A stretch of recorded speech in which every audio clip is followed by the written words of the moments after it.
నీకు ఎంత డబ్బు కావాలన్నా ఇస్తాం. కేసు వాపస్ తీసుకో. నీ మొగుడిని త్వరగానే కనిపెట్టి అప్పగిస్తాం. ఏదైనా ఉంటే వకీల్ గారితో మాట్లాడుకోండి. కొట్టారంటే పళ్ళు రాల్తాయి. పోలీసు వాళ్ళు ఎంత బతిమాలుతుంటే బెట్టి చేస్తున్నావు నువ్వు. చట్టం గురించి మాట్లాడతావు. నువ్వు నీ వాళ్ళు ఈ ఊళ్ళోనే బతకలేరు. ఏమీ లేకుండా చేసేస్తాను. ఇందులో సంతకం పెట్టకుండా నువ్వు ఎక్కడికి కదలేవు. అన్ని వేళల్లో ఆ లాయర్ నీకు భద్రత కల్పిస్తాడా?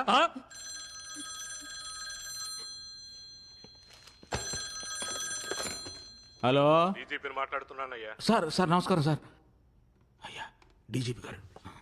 అయ్యా నమస్కారం అయ్యా. చిన్న తల్లి అనే ఆవిడ స్టేషన్ లో ఉందా? అయ్యా ఓ చిన్న ఎంక్వైరీ కోసం తీసుకొచ్చి చెప్పు తీసుకు కొడతాను. నా దగ్గర ఆటలాడుతున్నావా? హైకోర్టులో నన్ను కెలుకుతున్నా. వదిలేండి అయ్యా, వదిలేండి. ఇప్పుడే పంపిస్తాను. ఆవిడ్ని పోలీస్ జీపులో తీసుకెళ్లి ఇంటి దగ్గర వదిలిపెట్టు, లేదంటే అందరూ అరెస్ట్ అవుతారు. అయ్యా అలాగేనయ్యా.